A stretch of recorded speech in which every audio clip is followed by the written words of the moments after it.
شروع اللہ تبارک تعالیٰ کے نام سے جو بڑا مہربان نہایت رحم کرنے والا ہے۔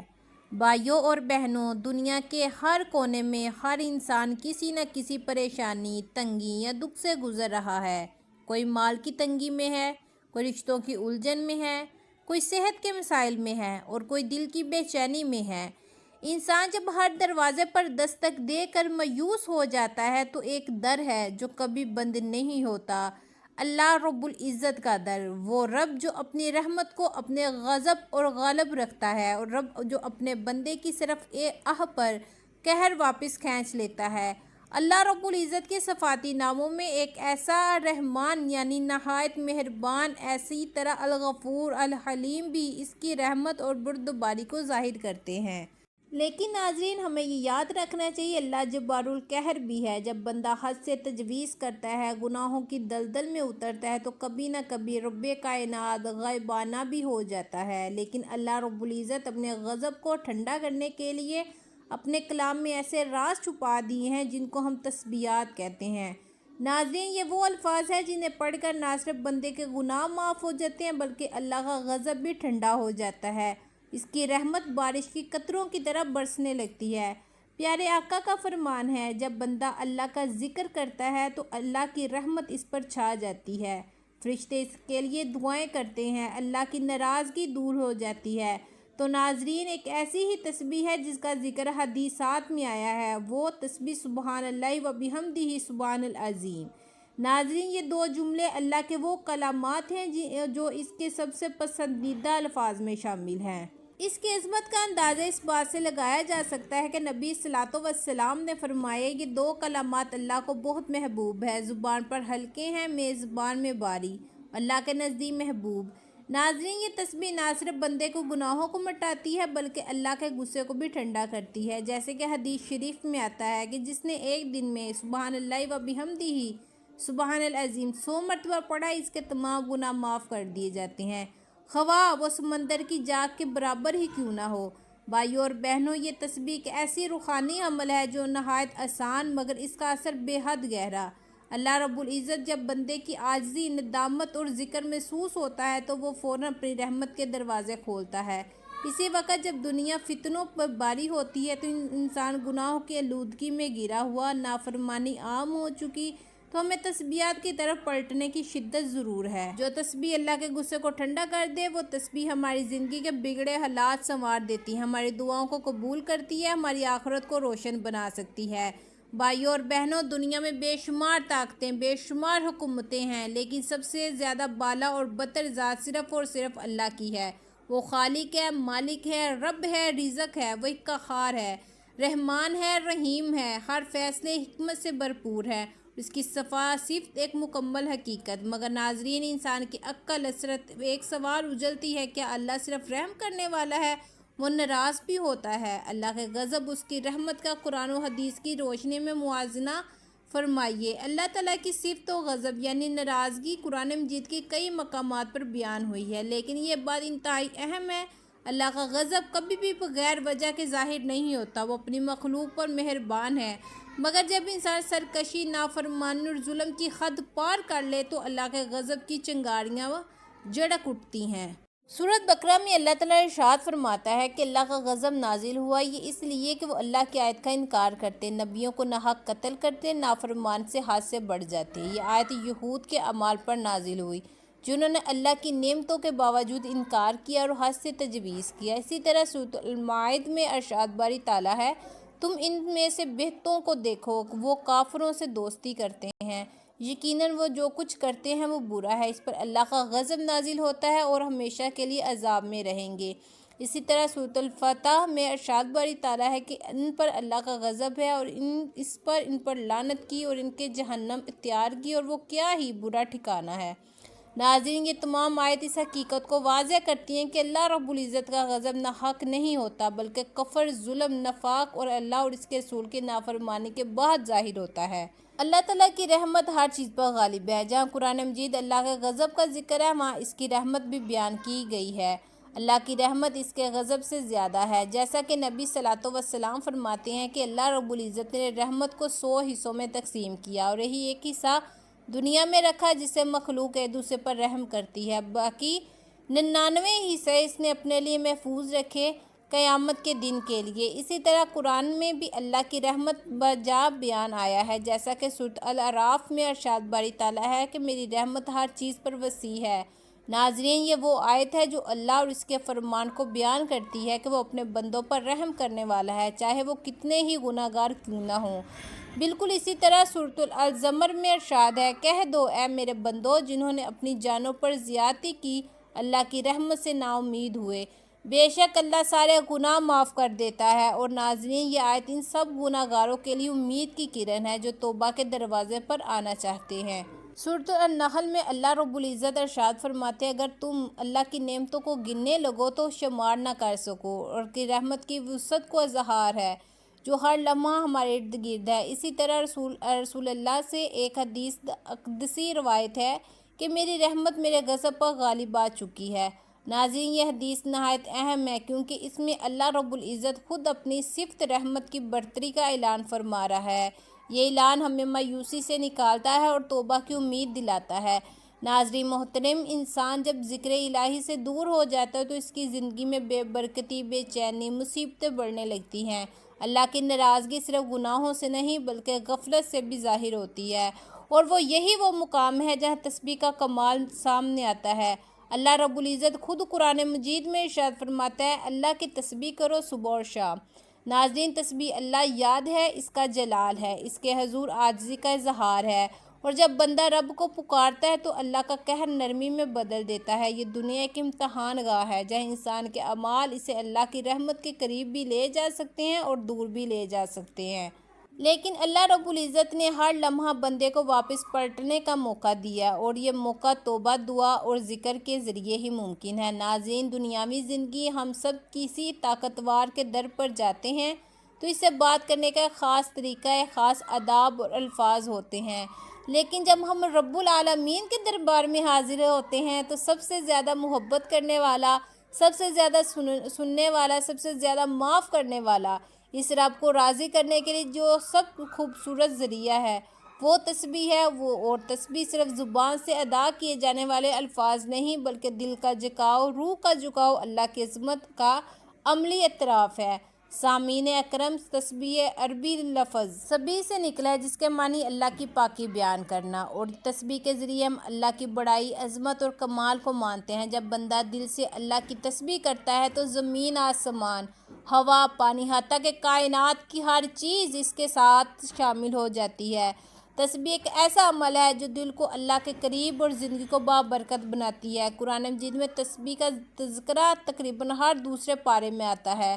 اللہ تعالیٰ خود فرماتا ہے، اللہ کی تسبیح ہر وہ چیز جو آسمان اور زمین میں ہے۔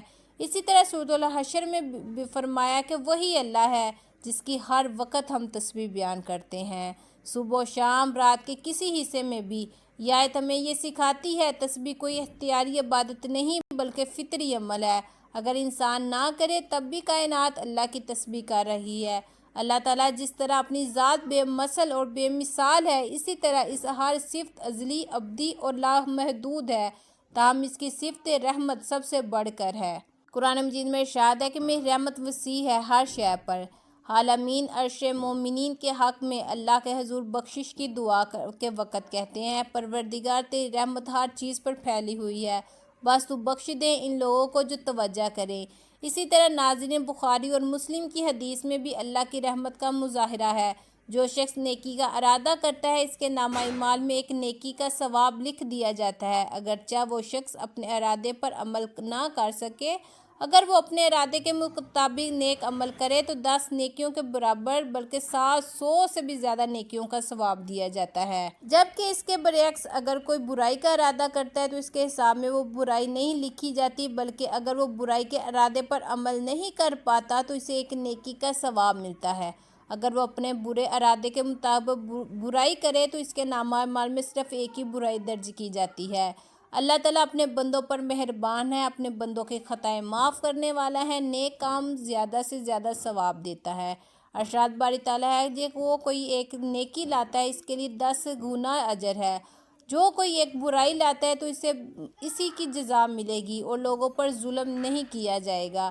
ناظرین، اللہ رب العزت اپنے بندوں پر بے حد مہربان ہے، اس کی رحمت کے دروازے کھٹکھٹانے کی ضرورت ہے۔ ایک حدیث میں آتا ہے کہ اللہ تعالیٰ کے پاس 100 رحمتیں ہیں، ان میں سے ایک رحمت اس کی جن انسانوں، چوپائیوں اور زہریلے جانوروں میں بھیجے گی، اور اسی ایک رحمت کے سبب سے وہ آپس میں پیار، محبت اور مہربانی کرتے ہیں، جبکہ 99 رحمتیں اللہ نے قیامت کے لیے اٹھا رکھا ہے کہ وہ اس دن اپنے بندوں پر رحم کرے گا۔ اسی طرح ایک روایت میں ہے کہ ایک شخص جس نے کبھی کوئی نیک کام نہیں کیا تھا، موت کے وقت اپنے گھر والوں کو وصیت کی، جب میں مر جاؤں تو مجھے جلا دینا، پھر آدھی رات کو راکھ جنگل میں اڑا دینا، آدھی یا کس میں بہا دینا، دریا میں۔ خدا کی قسم، اللہ نے مجھ پر قابو پا لیا تو وہ مجھے ایسا عذاب دے گا جسے دنیا میں پہلے کسی کو نہ دیا ہو۔ ناظرین، جب وہ بندہ مر گیا تو اس کے بیٹوں نے اس کی وصیت کے مطابق عمل کیا۔ اللہ نے دریا کو حکم دیا اور اس کے اندر کی راکھ جمع کی، پھر جنگل کو حکم دیا، اس کے اندر کی راکھ جمع کی، اور پھر اللہ رب العزت نے اس سے پوچھا تو نے ایسا کیوں کیا؟ اس نے عرض کیا، پروردگار، یہ تیرے خوف کی وجہ سے ہے، اور یہ تو بات خوف جانتا ہے۔ اس پر ناظرین، اللہ رب العزت نے اسے بخش دیا۔ اگرچہ اس شخص کی وصیت غلط تھی، مگر اللہ تعالیٰ نے اس خوف کی وجہ سے اسے بخش دیا جو اسے قیامت کے دن اللہ کے سامنے کھڑے ہونے سے تھا۔ بس اللہ تعالیٰ سے خوف کھائیں، اللہ کی رحمت کو متوجہ کرتا ہے۔ ایک حدیث میں آتا ہے کہ جب اللہ تعالیٰ نے اپنی مخلوق کو پیدا کرنے کا ارادہ کیا تو ایک کتاب لکھی جو کہ اس کے پاس عرش پر محفوظ ہے۔ اس کتاب میں یہ الفاظ ہیں کہ میری رحمت میرے غضب پر سبقت لے گئی۔ گویا اللہ کی رحمت کی کوئی حد ہی نہیں۔ اللہ تعالیٰ کو اپنے بندوں سے اس کی کئی زیادہ محبت ہے جتنی ایک ماں کو اپنے بچے کے ساتھ ہوتی ہے۔ ایک مرتبہ ایک عورت کو اپنے بچے کے ساتھ والہانہ محبت کرتے دیکھا تو رسول اللہ صلی اللہ علیہ وسلم نے اپنے صحابہ سے فرمایا، کیا تمہارے خیال میں یہ عورت اپنے بچے کو آگ میں ڈال دے گی؟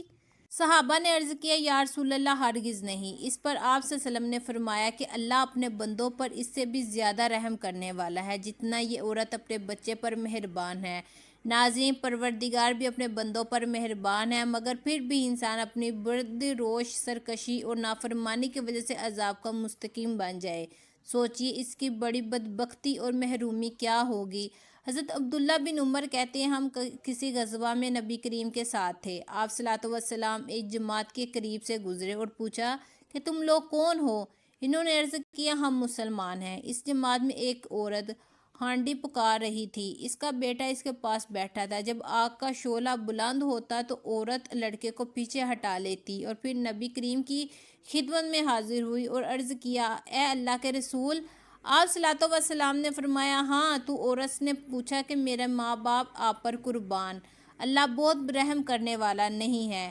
فرمایا، ہاں تو؟ عورت نے کہا کہ اللہ اپنے بندوں پر اس سے زیادہ رحم کرنے والا نہیں جتنا ایک ماں اپنے بچوں پر رحم کرتی ہے؟ فرمایا، ہاں تو؟ عورت نے کہا کہ ماں تو اپنے بچے کو نہیں ڈال سکتی۔ ناظرین، یہ سن کر رسول اللہ صلی اللہ علیہ وسلم نے سر جھکا لیا اور روتے رہے، پھر سر اٹھا کر فرمایا، اللہ تعالیٰ اپنے بندوں پر عذاب نہیں کرتا سوائے ان لوگوں پر جو سرکش ہیں، یعنی اللہ سے سرکشی کرتے ہیں اور اس کا حکم نہیں مانتے، لا الہ الا اللہ کہنے سے انکار کرتے ہیں۔ ناظرین، جن حدیثات میں اللہ رب العزت کی بے پار رحمت اور مغفرت کا متعلقہ ذکر ہے، وہاں یہ حقیقت ہے کہ اللہ کے ساتھ شرک کرنا وہ گناہ ہے جس کے متعلق اللہ نے قرآن مجید میں ایک سے زیادہ مقامات پر دو ٹوک اندازہ فرما دیا ہے۔